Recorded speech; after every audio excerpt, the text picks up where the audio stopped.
নমস্কার সুপ্রিয় শিক্ষার্থীবৃন্দ, কেমন আছো তোমরা? আশা করি ভালো আছো। আমিও ভালো আছি। করোনাকালীন এই সময়ে বাংলাদেশ সরকারের শিক্ষা মন্ত্রণালয়ের নির্দেশে আমি প্রণয় কুমার বিশ্বাস, সহকারী শিক্ষক, চৌবাড়িয়া মাধ্যমিক বিদ্যালয়, তোমাদেরকে স্বাগত জানাচ্ছি। প্রিয় শিক্ষার্থীরা, আজ আমি তোমাদের সামনে হাজির হয়েছি উচ্চতর গণিত ক্লাস নেওয়ার জন্যে। আজ আমরা উচ্চতর গণিত বিষয়ের ত্রিকোণমিতির অধ্যায় অষ্টম অনুশীলনী 8.2-এর গাণিতিক সমস্যা কিভাবে সমাধান করা যায় সে বিষয়ে আলোচনা করব। আশা করি তোমরা মনোযোগ সহকারে শুনবে এবং সেগুলো খাতায় লিখে রাখবে। এখন আমি শুরু করি আমার পাঠের আলোচ্য বিষয়। প্রিয় শিক্ষার্থীরা, আমরা পূর্বের ক্লাসেই তোমাদেরকে ত্রিকোণমিতির কোয়াড্রান্ট সম্পর্কে একটু ধারণা দিয়েছিলাম। তারপরেও আমি আজকে আরেকটু সেটাকে রিপিট করছি। এরপরেই আমি আমার সমস্যা সমাধানের বিষয়ে চলে যাব। দেখো, আমরা ত্রিকোণমিতির 8.1-এ চতুর্ভাগ নিয়মটা শিখেছিলাম, এক্স ও এক্স ড্যাশ, ওয়াই ও ওয়াই ড্যাশ। তাহলে আমরা আরও বলেছিলাম যে ত্রিকোণমিতিক কোণটা, পজিটিভ কোণটা উৎপন্ন হয় ঘড়ির কাঁটার বিপরীত দিকে ঘূর্ণনের ফলে এবং নেগেটিভ কোণটা উৎপন্ন হয় ঘড়ির কাঁটার দিকে ঘূর্ণনের ফলে। প্রিয় শিক্ষার্থীরা, আমরা ঘড়ির কাঁটার বিপরীত দিকে ঘুরলে এই এক্স ও ওয়াই এইটাকে বলতে পারি প্রথম চতুর্ভাগ। তারপরে এটাকে আমরা বলি দ্বিতীয় চতুর্ভাগ, এটা তৃতীয় চতুর্ভাগ,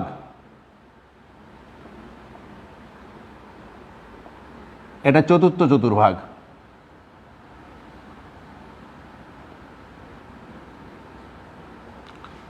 এখন দেখো, এই চতুর্ভাগে আমরা একটা ইংরেজি একটা সেন্টেন্স দিয়ে শুরু করেছিলাম যে কোন চতুর্ভাগে কার মান কি হবে সেটা আমরা একটু বলছিলাম। সেটা তোমাদের নিশ্চয়ই মনে আছে, তারপরে একটু বলছি। দেখো, এখানে লিখছিলাম অল স্টুডেন্ট টেক কেমিস্ট্রি।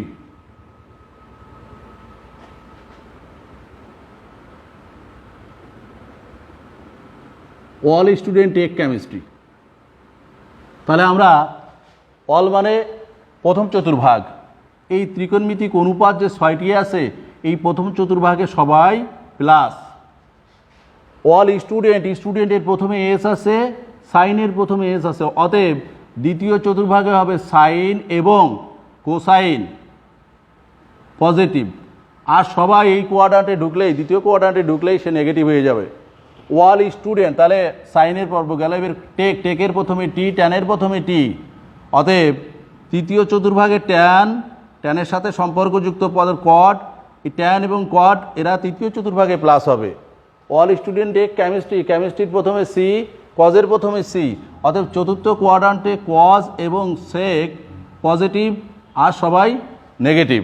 এই কোয়াড্রান্টে কজ এবং সেক ঢুকলে তারা পজিটিভ হবে, আর যে বাদবাকি চারটা আছে তারা এখানে ঢুকলেই নেগেটিভ হয়ে যাবে। প্রিয় শিক্ষার্থীরা, এখন আমরা আমাদের গাণিতিক সমস্যা সমাধানের দিকে যাই। আমরা এ বিষয়টা একটু জেনে নিলাম। এখন আমরা 8.2-এর গাণিতিক সমস্যা। দেখো, 2 নম্বর প্রশ্নটা এমন আছে,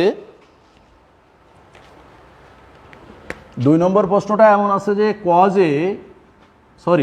কস থিটা সমান মাইনাসের 4/5 এবং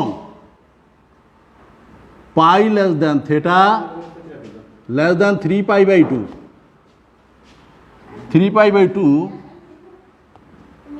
হলে ট্যান থিটা এবং সাইন থিটার মান নির্ণয় করো। সাইন থেটা এর মান নির্ণয় করো। তাহলে আমরা কিভাবে শুরু করব? দেখো এখানে একটা কন্ডিশন দেওয়া আছে, তাহলে আমরা এখানে লিখব, দেওয়া আছে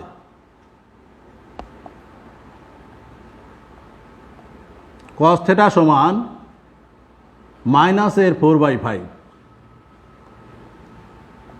cos স্কোয়ার থেটা উভয় পাশে আমি বর্গ করছি, cos স্কোয়ার থেটা সমান মাইনাস এর 4/5 তার হোল স্কোয়ার বর্গ করে, cos স্কোয়ার থেটা সমান 1 মাইনাস সাইন স্কোয়ার থেটা, আর এখানে 4/5 তাহলে 16/25 বা sine square theta minus sine square theta সমান 1কে আমরা পক্ষান্তর করে নিয়ে গেলাম ডাইনে, মাইনাসের সাইন স্কোয়ার থেটা এখানে লসাগু করলাম, সরি সরল করতেছি, 25 লসাগু হলো, তাহলে 16 মাইনাস 25 বা মাইনাসের সাইন স্কোয়ার থেটা সমান মাইনাসের 9/25 বা সাইন স্কোয়ার থেটা সমান 9/25, এখানে -1 দ্বারা গুণ।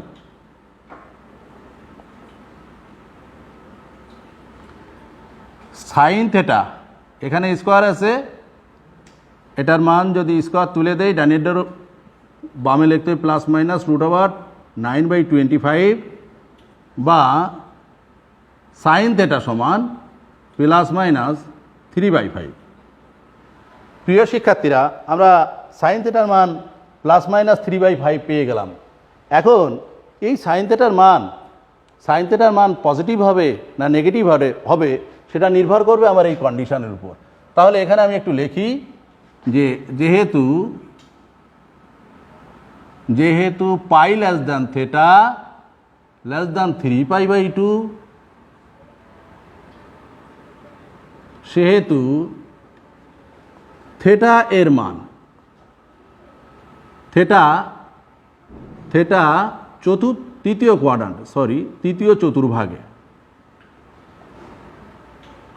তৃতীয় চতুর্ভাগে অবস্থিত।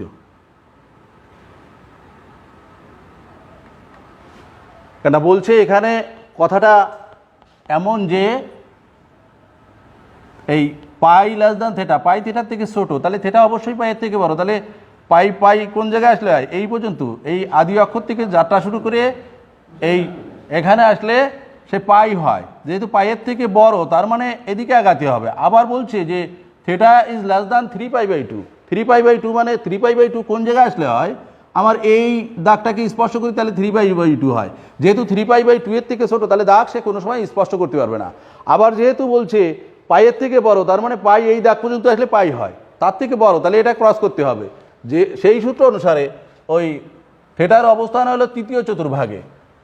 তাই লিখছি যে যেহেতু pi less than theta less than 3π/2, সেহেতু থেটা তৃতীয় চতুর্ভাগে অবস্থিত। এবং তৃতীয় চতুর্ভাগে সুপ্রিয় শিক্ষার্থীরা আমরা জানি যে তৃতীয় চতুর্ভাগে ট্যান এবং কট ছাড়া সবাই নেগেটিভ। সেই সূত্র ধরে সাইন থেটা ওই চতুর্ভাগে কি হবে? সাইন থেটার মান, অতএব সাইন থেটা সমান আমাদের কি হয়ে যাবে? মাইনাস হয়ে যাবে মাইনাসের 3/5। আচ্ছা, তাহলে আমরা সাইন থেটার মান পেলাম। এবার এই সাইন থেটার মান ব্যবহার করে আমরা ট্যান থেটার মান নির্ণয় করব। দেখি কিভাবে নির্ণয় করা যায়। আবার ট্যান থেটা সমান ট্যান থেটা সমান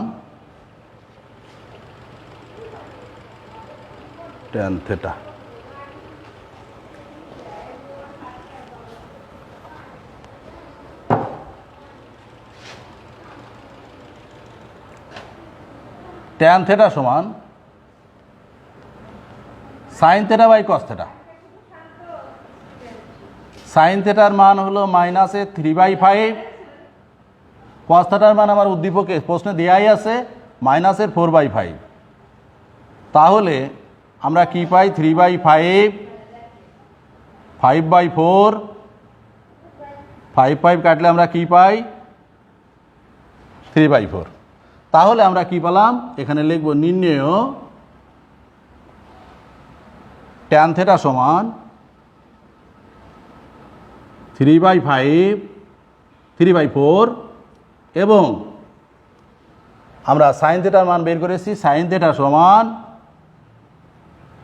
মাইনাসের 3/5। প্রিয় শিক্ষার্থীরা, আমি আমার দুইটি প্রশ্নের অ্যান্সারই পেয়েছি, আশা করি তোমরা বুঝতে পেরেছো। আর বুঝতে সমস্যা থাকলে এ বিষয়ে পরবর্তী ক্লাসে আমাকে জিজ্ঞেস করবে, আমি উত্তর দেওয়ার জন্যে চেষ্টা করব।